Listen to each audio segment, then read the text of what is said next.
Okay. And in your notes from last week and the week before, there are two kinds. Ah, so you know why I'm doing this. It's an important day for me. Okay, what is it? There you go. Special senses. Now, what if there was a question on the test like that, where you have these called out to you? You found it, right? Yeah. I'm not kidding when I'm getting y'all stuff. Y'all gotta keep up. All right. So, olfactory, gustation, vision, equilibrium, hearing. All of those are what? Special senses. What if I said PPTT kind of thing? General senses. So PPTT kind of thing would have been general senses. Is everyone okay with the comments so far?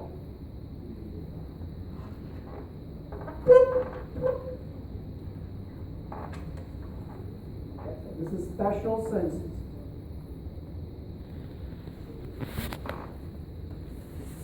Now, for the test, you really want to focus on what?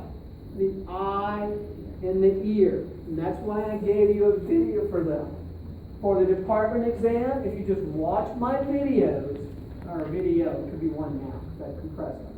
Watch the video and just take notes off of them. How much detail do you think is going to be on the department exam on the eye and the ear? In terms of really nitpicky detail, not much.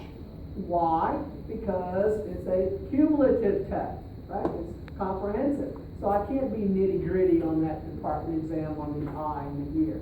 But what's on the video is fair game. Just watch it, take notes, and then after you're done taking notes, just watch it again. The goal of the video is just to make yourself familiar with what's likely to be on that test. Otherwise, Nimish would have done what? It was really, really important to me. I would have done what myself. Gone over it, right? Otherwise, then I just say, here's the video, go watch it. Okay. In fact, in 24-2, I have a video for every chapter. And yet, I cover it every chapter. Now, why did I say that? If you check out Eagle Online, it says, what am I going over today? Taste, smell, and the eye and the ear. That's what I'm really doing today. Now, for smell, do you remember this thing right here? That's the cribriform plate, part of the ethmoid bone. And then what did you have sitting up here that's not shown on this picture? The crista galli. Right? The crista galli will be up here. And that's why you never want to jab that crista galli up and it'll damage the brain. What problem is that according to the lab packet? What's the problem with that cribriform plate smashing up into the crista galli like that? What's the lab packet say? Ethmoid bone injury. Right? It's on the packet. So you don't want that. Now, olfactory, the cribriform plate has holes in it for smell. The magic of this is this. You have to have the chemicals dissolved in a liquid. That's the only take-home message I want to make sure you get from this picture. In order to smell, the chemicals have to be dissolved in a liquid. So that's the take-home for this one picture.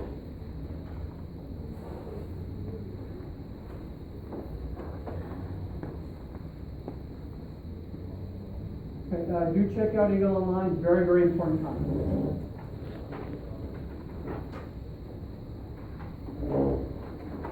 Chapter 17, and I'm going over the key things you would ever come across. The first one is on smell, page 565, in this picture. So here's my cribriform plate. These are my olfactory. What Roman numeral goes with olfactory nerve? 1. Right? Cranial nerve number 1 is olfactory. Right? Makes sense? Again, what's the take-home message? The chemical has to be dissolved in a liquid. If your nose is really, really dry, you're going to have trouble smelling. That's the take-home message there. That's page 565. So what I just gave you. So what nerve? Cranial nerve number 1, olfactory. What holes? They go through the cribriform plate, and the chemical must be dissolved in what?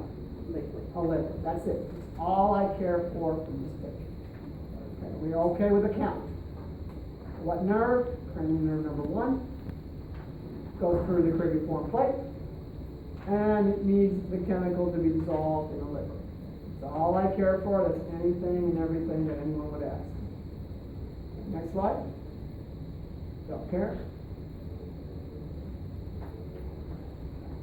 That takes care of snap.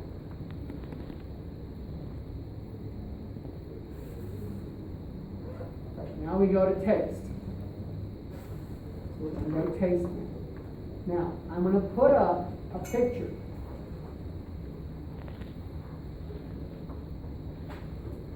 And then I'm going to ask you to look at 4 terms. The terms are on page 569. They're at the bottom of the page in the new book. Okay? They have blue bullets in the new book. Page 569. Now, why is Nimish going over certain things? Because this is what ends up on that department exam. So page 569, the blue dots on the bottom of the page. Now, one of the blue dots on page 569, and it does roll over to the next page, but one of the dots says umami. There's umami right there. Now, I have no idea what umami means, but I know it's a Japanese term meaning something about water. Okay? There's a restaurant in Houston called Umami. And I was like, hey, that makes sense to me now. Okay, because it's about sushi. And sushi comes from water, right? So, umami. There's umami, there's water. And then what are the others that are in that section there? You have sweet, sour, bitter, salty. Okay. Do you think you have to have a rough idea where they are on the tongue?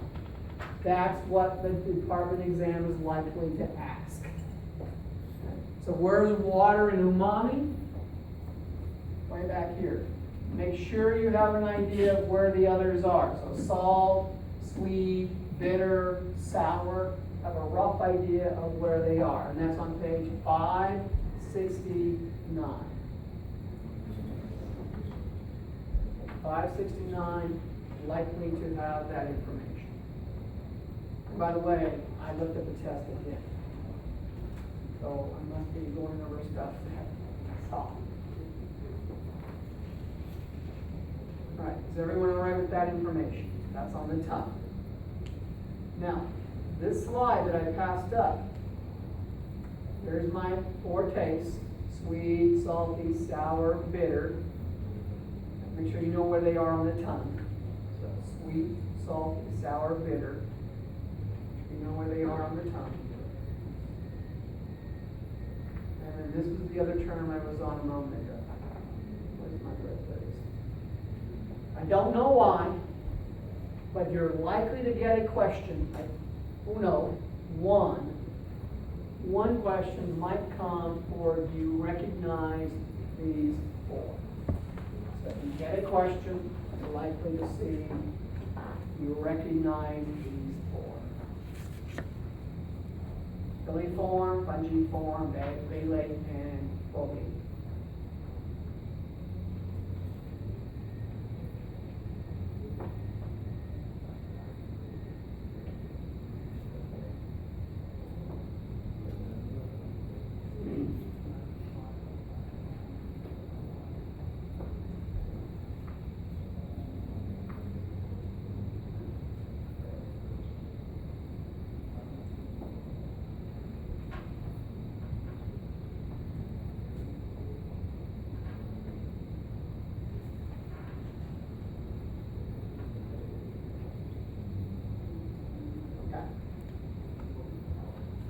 Now, how much did you take down when we started this chapter?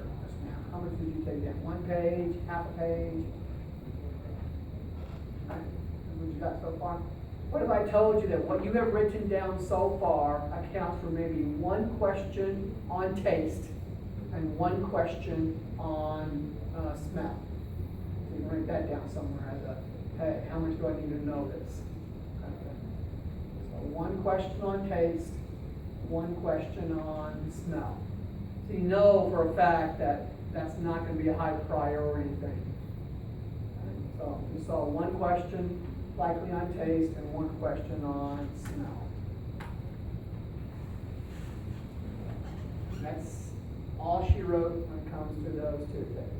I'm not going to be too concerned with smell or taste. One question at max.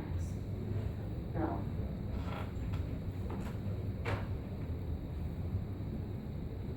so that takes care of all that.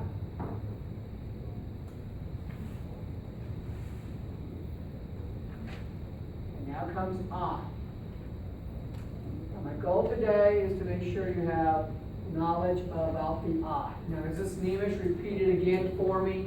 So really, do I need to take notes right now? No, you really don't. What you should do is take notes off of what though? The video.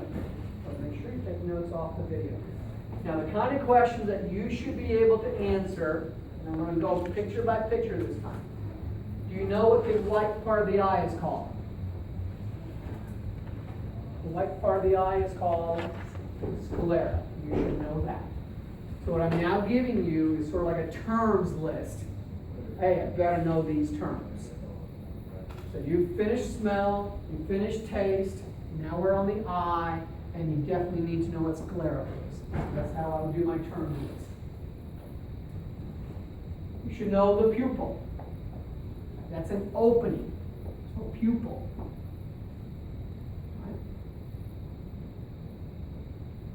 That's a term you should know off of this picture. Now, how does the pupil open and close? It's under autonomic nervous system. So that pupil is going to open and close based upon the autonomic nervous system. Autonomic nervous system. That's how the pupil is going to open and close.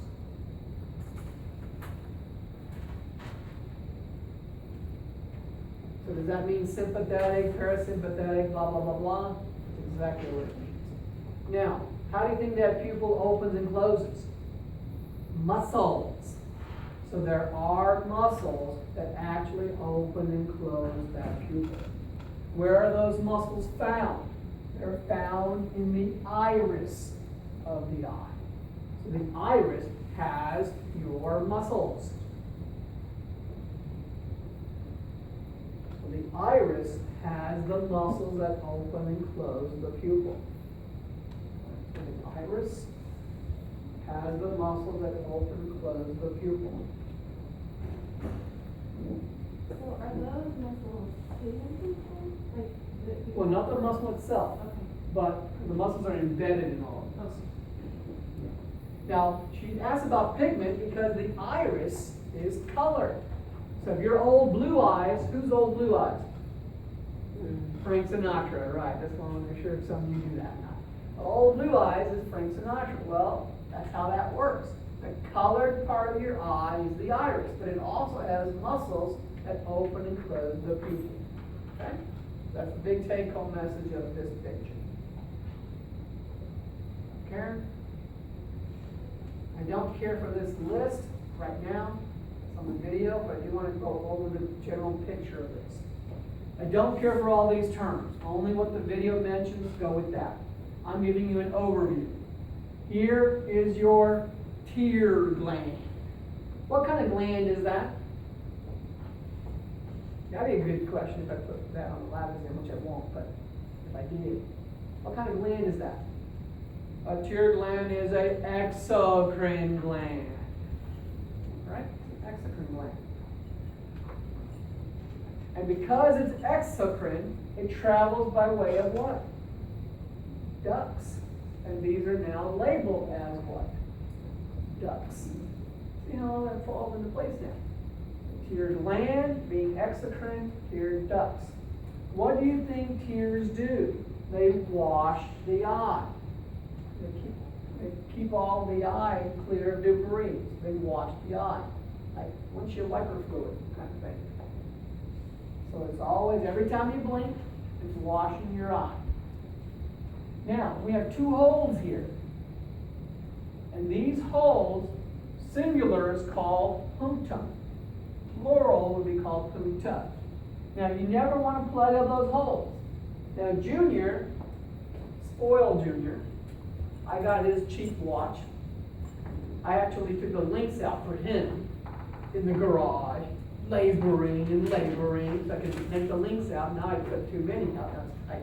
And he took my watch instead. And then still he wasn't satisfied, so he bought his own. He was waiting for it from Amazon. It's like, and I got this no-name brand. Okay?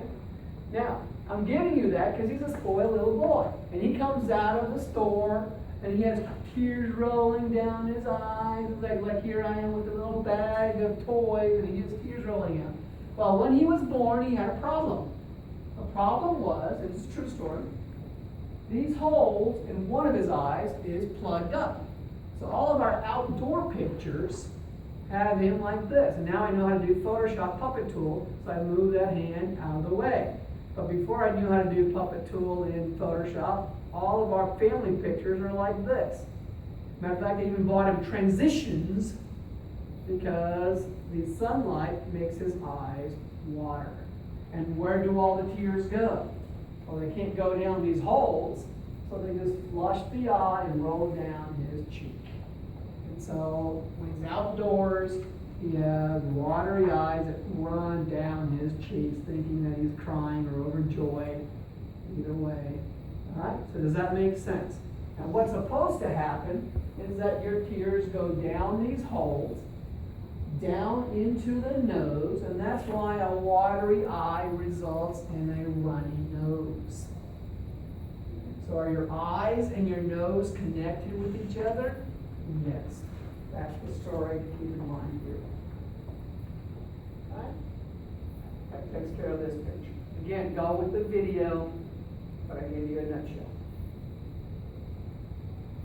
Karen. Now we go to this picture. Now this picture is really important.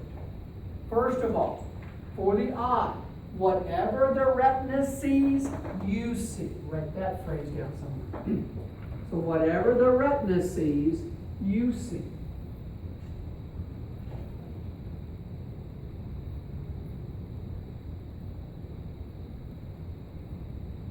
Whatever the retina sees, you see.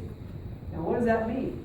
If the retina gets blurry information, then you get to see what with your brain? Blurry. If the retina is clear and sharp, then you get to see what? Clear and sharp. So some of you that wear contacts or glasses, that's because your retina ain't doing the right job. Or your retina is getting blurred information to begin with. Now, notice how light has to come in. The first thing that light hits is the cornea. Now, what kind of test question do you see right there?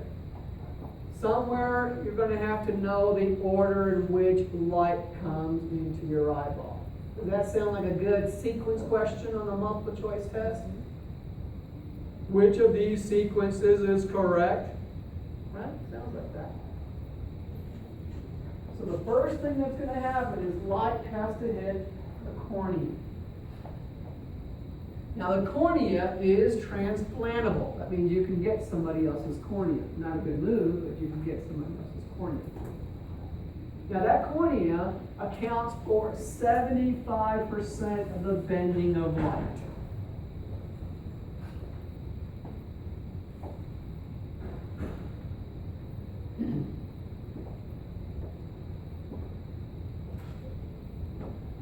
So the cornea accounts for 75% of the bending of light.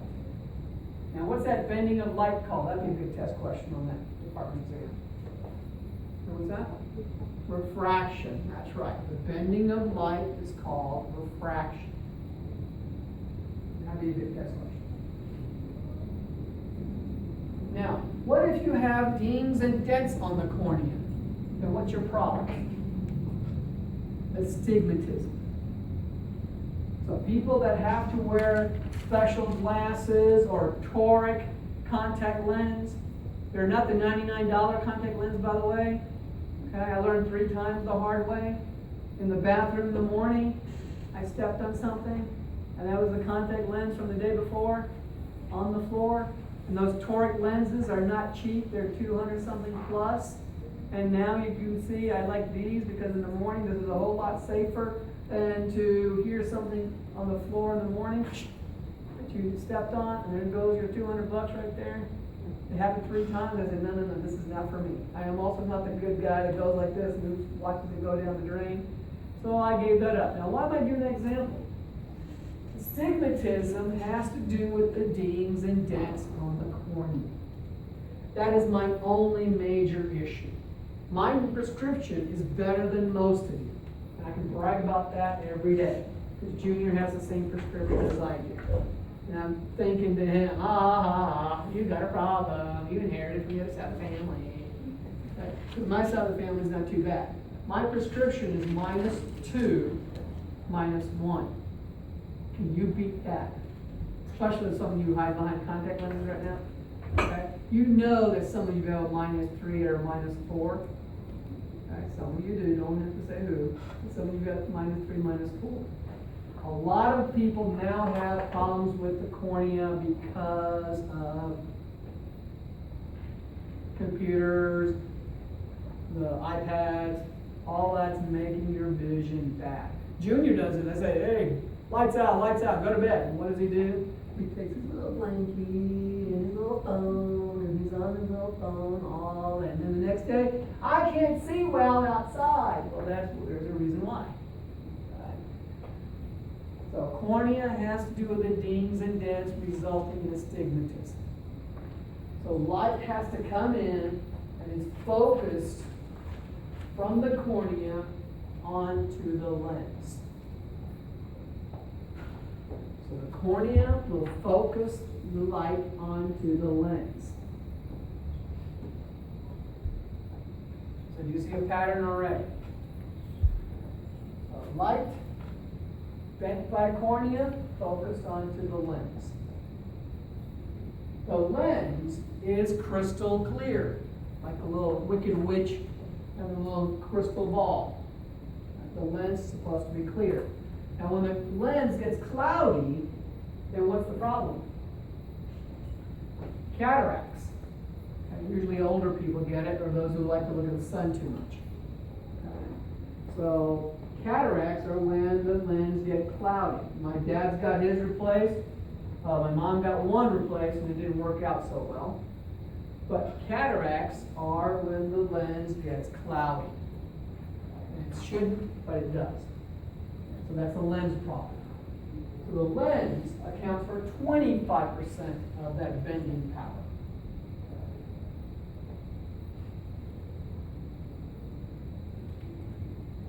You have the cornea focusing it onto the lens.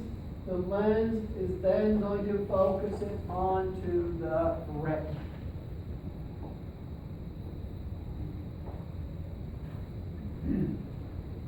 So far, so good.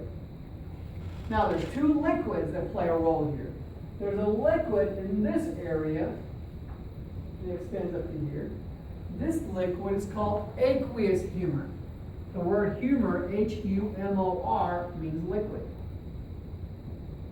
So, aqueous humor. This aqueous humor, aqueous means water, aqueous humor, that is recycled. That means there's a circulation to it. So that fluid is recycled. So day to day, that fluid is replenished. And this fluid is replenished. Exchange, circulate. All right, so now what do we have? What do we have a liquid there? Do you remember how it used to be? As a kid, you put a pencil into a clear glass. You can see that the pencil bends a little bit, or a broken kind of appearance. You're bending light. Well, when light comes in, it hits the cornea, and after bending with cornea, it bends a little bit more with the aqueous humor, which then hits the lens, which bends it more, and now we're in this area. What is this fluid called? It's called vitreous humor. Make sure you check the yellow line. I'll be showing that screen in a little while. The vitreous.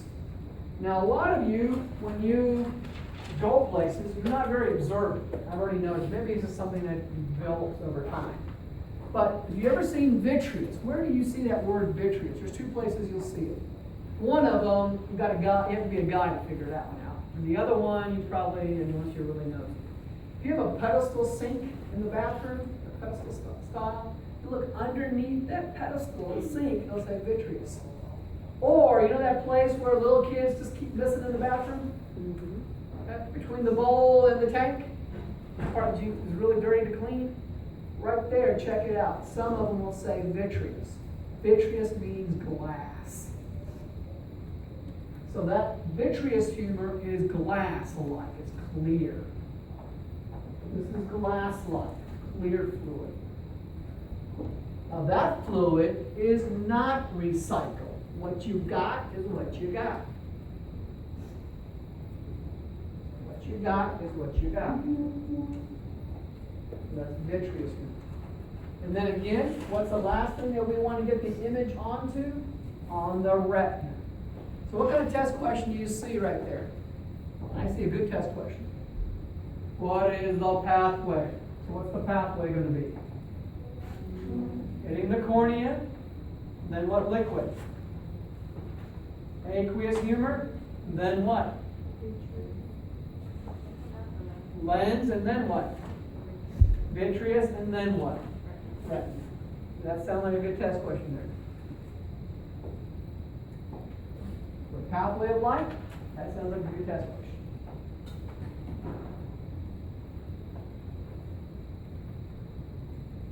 Okay. Now remember the rule. Whatever the retina sees, you see. So here's your retina. Now, this retina, if you crush it, and then you squeeze it, it's going to die. Now, you've heard of glaucoma? Glaucoma is when this fluid, the one we already mentioned, vitreous humor, or this fluid is too high in pressure. Because what happens if this is too high? It presses on what? The lens. The lens presses on what? Vitreous. And the vitreous presses on what? The retina. And it'll choke the retina. And eventually you'll end up with black spots. And they actually do look like black spots. So you'll look in the field of vision of yours and you'll see little black spots. And that's because of glaucoma. Those black spots are where the retina has died. They turn out gray at first, where it blocks people's... It's sort of like when you watch those cop shows and they blur out the person's face so that way they're innocent until proven guilty kind of thing. Okay? Well, it looks like that, but it's grayish in color, and eventually it turns blackish in color. That's exactly what it looks like, but in different places.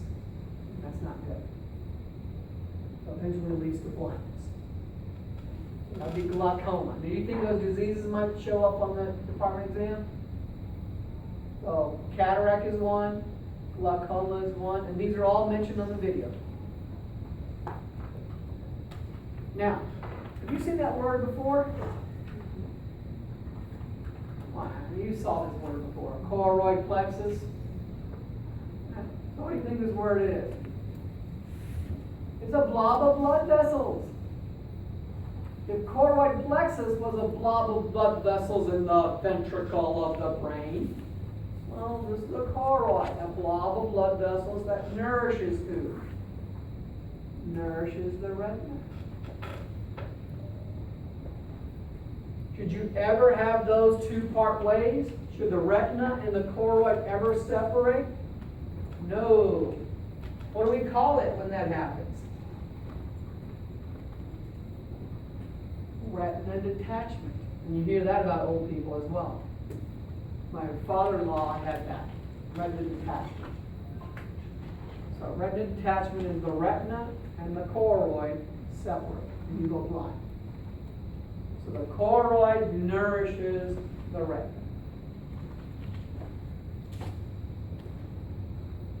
The choroid nourishes the retina.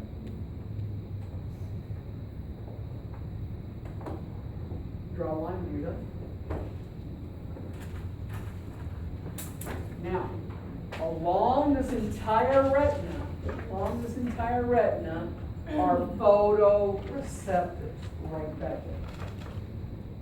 The entire retina, this entire line, that retina, are photoreceptors.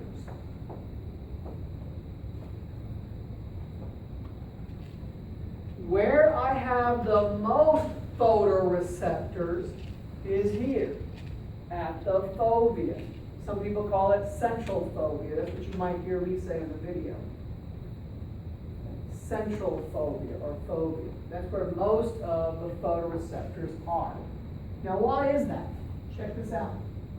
If I have a straight line, that straight line is going to hit what? That fovea. So nature says that the straightest line is the straightest path, right? Straight line is straight path. Well, if that straight line hits exactly where all those photoreceptors are, then that image is going to be what? Sharp, bright, clear, perfect. So what do you do to keep that object in focus? The other day, I saw a Testarossa, Ferrari Testarossa, gold, ugly looking car. A gold, and normally you see red, but a gold Ferrari Testarossa. It was an old model, it was 1980 something model. And I saw that, and I watched it go by. So what do you think my eyeball did to make sure it stays in focus? Follow it. Because you want to keep what? The image on the central fovea. Because if you move your eyeball with the image, you keep the image on what? Central fovea. So it stays crisp. Now what happens if you don't move your head or you don't move your eye? Eventually the image will fall away from the central fovea. You'll have what? Less rods, less cones that I'm about to go over, less photoreceptor means that the retina sees what? A blurry image. Remember the rule, whatever the retina sees, you see. Now, having said rods and cones, let's go over them real quick. These are photoreceptors. What in the world do you think they do? By now you should know this, especially with the nervous system that we learned. It takes what? It takes like photoreceptors, it takes light and turns it into what? Electrical and chemical. So are you going to have your sodium depolarization, potassium repolarization, blah, blah, blah, blah, action potential and all that kind of stuff? Yeah. Okay. Now, does the book go into all that? No. Does the test go into all that? No, not really. But you know, in the end, that's what we're doing. The rods and the cones will take light and turn it into chemical and electrical. Now, what are rods for? And this is what I hate when I teach high school. And I heard one biology teacher say this, and I said, "No way, lady, this is wrong." What did she say that got me all upset? That rods are for what? Black and white. That is wrong.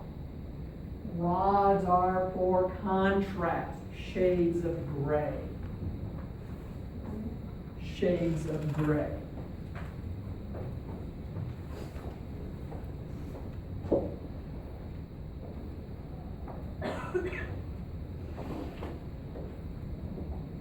Shades of gray. So even at night, and you know how sometimes you can't make out who that person, sometimes to me a stop sign looks like a person. Sometimes, and you know you've done it too, where it looks like a stop sign is a person waiting for across the street. Hey, sometimes you're imagining, and that's what happens. Now, why am I giving an example? Because at night, things look muted. The colors look what? Muted. So rods are for contrast, not black and white, but shades of gray. Can you draw a very nice picture with a pencil in shades of gray only? Right? You can. The one video that I like from my time is from AHA, Take On Me. All right? If you ever saw that, that's a nice video, by the way. Go watch it on YouTube. It's a cartoon. And it takes a live action into a cartoon, and it first starts off as shades of gray pencil cartoon. And it looks pretty good. Okay? So can you do a nice picture with just a pencil? Yeah, shades of gray, right? Dark, light, contrast. Now, the cones are for color. Cones are for color. So rods for contrast, shades of gray, and cones are for color. So easy to remember that, C for color. Now, this really floored me when I was like, whoa. I'm getting into this technology stuff now. So I'm learning about cables and things like that. I was a cheap guy, didn't know much about any of that kind of stuff. And then it's like, oh, you have nice TV. You want to do better than this, because I have the RCA jack, the white, the yellow, the red. And they said, that's crappy. Don't do the RCA jack, you need to move up. So I said, okay, let's move up. And I went really fancy, monster cable brand. And I went to component cables. Okay, do you know the colors on the component cable? Blue, green, and red. Now, when I went to Sears a long time ago, when plasma TVs first came out, I was actually going for a water filter. We got the old water filter with the Kenmore refrigerator. And I went by the TV section at Sears in the little pathway that they have. And I saw a plasma TV for the first time many years ago. And it says on there, 160-degree angle, clear vision, and it has 60 million some colors or whatever. Like, whoa. Now, you know how many cones we have? It was like 6.5 million, let me give you that exact number. 6.5 million colors. Well, guess what? Our cones are capable of how many colors? 6.5 million. Because how many are there? 6.5 million. So write that number down. 6.5 million. That's for the cones. And what were the colors again that I called out? Red, blue, and green. Those are our cones as well. So now you see why. By the way, Samsung has come up with one other color now, yellow. So if you buy a new Samsung curved TV, you'll have one more cable for yellow. So that permanently shades of yellow too, which we can now see. So how many different colors can we make out? 6.5 million different colors, because we have 6.5 million cones, and the colors are red, blue, and green. Just like the component cables on your TV. Now we do HDMI, but that's a different story. Okay? So does that make sense? That was pretty cool. I was plugging that in thinking, wow, those are the colors of our cones. Red, blue, and green. Okay? All right, are we all right with that? Now, how many rods do I have? Because I didn't give you a number. It's 120, some books say 130, but 120, 130 million. So we definitely have more rods than we do cones.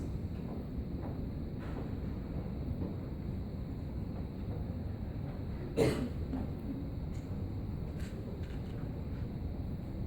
I pretty much went over this picture, so we're done with that.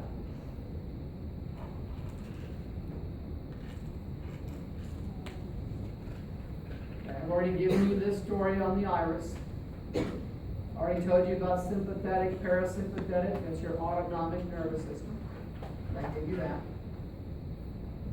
Already talked about the choroid, which is the blob of blood vessels nourishing who? Retina. The retina. We got that. Rods, therefore the contrast, not black and white, shades of gray, and cones are for color. This picture is a cross-section of the retina. Let me give you a page number. Cross-section of retina, page 576. This is one picture you do want to look at. And they do ask a question about this one. This is the direction of the light. The opposite direction is the direction of the action potential. So you don't see it in this picture because all they show is light, but you also have one for action potential. Now what does this say? Everything we are seeing, the light is going through blood vessels of our eyes. So when a doctor uses that little ophthalmoscope and looks into your eyeball and they just turn it just right and see your own reflection of your eye, blood vessels sometimes, they do it right, you can't. That means you are seeing through blood vessels. And that means it's the doctor's way of getting a hint about your blood vessels in your body as well. When my cholesterol levels go high, my eye doctor can see it even before my regular doctor. Because all the eye doctor has to do is look inside the eye and see how bad my blood vessels are in my eye, which is a good representation of how my bad blood vessels are elsewhere in my body. So is the eyeball the window to the soul? Yeah. You get a lot of information about the health of your body looking through your eyeball. Right, so this is how light goes through. The opposite direction is for action potential. Now, what is that back layer going to be called? It's called the pigmented layer. Why do you want that? Why do you want that? Why do you want that back layer to be pigmented? If you were to take it out of a cat, the back would be black. You open up a camera, not the digital one we have now, the old film kind. For those of you who remember, there was a film camera back then. And the film camera, the back of it was all black. Why? Because you want to make sure that once the shutter closes, all the excess light is absorbed by the black pigment. Otherwise, what would happen to you if you did not have that back pigmented layer? If this pigmented layer was missing, what would you see? You know what an overhead projector is? We have one instructor here and one instructor at the camp that still uses it. We have to buy bulbs just for him. But if you have an overhead projector and the instructor puts one transparency down and then forgets to take that one off and puts another transparency on top of it, you start getting a stack of images. That's exactly what would happen to you. You blink and you are supposed to do what? Clear that image. And every blink gives you a fresh snapshot. Okay? If you did not have the pigmented layer, you would have what? A superimposed. If I turn my head, I wouldn't get a nice picture. I would get what? Superimposed pictures on top of each other. And that's the problem. The pigmented layer absorbs the excess light.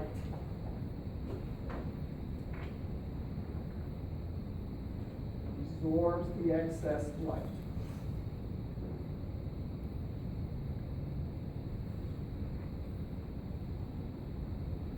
Are there any questions about that? Now, you do need to know the layers that are listed here. You have this photoreceptor area, and then you have three of them. I call it H, B, and then A. HBA. Okay? That's what I call it, HBA. Okay? Health and beauty area. I used to work over here right down the street. Okay? And it's horizontal, bipolar, and amacrine. Now, what do those three things do? What does the horizontal, bipolar, and amacrine do? They process some of that information.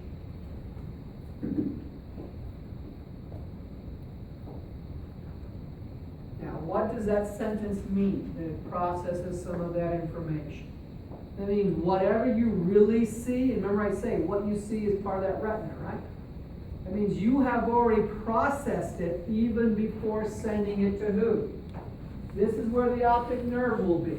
The optic nerve is going to go where? And I need the answer to that. Where will the optic nerve go? If you can answer that, you have earned my value right there. Where does that optic nerve go? In a specific place. I already taught it to you. Primary visual cortex. Does that make sense to you now? Like I said, we learned it. Primary visual cortex is where that optic nerve is going to go. So what does that say to us? It says that the eyeball already does what? Some of that streamlining, that processing, even before sending it to that primary visual. So what your brain gets is not the same thing that your eyeball saw. Okay? So your eye see is not the same thing that was sent back here. It was already streamlined. I can prove it to you. How many rods did I say we have? 120 million. How many cones do we have? 6.5. 6.5 million. What if I told you these ganglion cells, we only have 1 million? Is that processing there? 126.5 down to 1 million. There's a lot of streamlining that was done even before it gets to the brain. All right, that takes care of this picture. I need to back up to one for a reason. And that's this one, this word here. Optic disc. Make sure you draw a line first. Optic disc. Notice where it is. Optic disc. It is also called the blind spot. So optic disc or blind spot.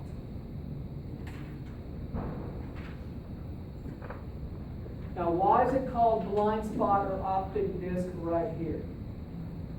It's because there are no rods, no cones, and therefore, if any image falls there, no way will you see it.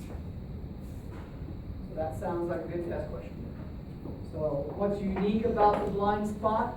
It has no rods, no cones, and therefore any image that falls there is not seen. Now, what you can do when you're bored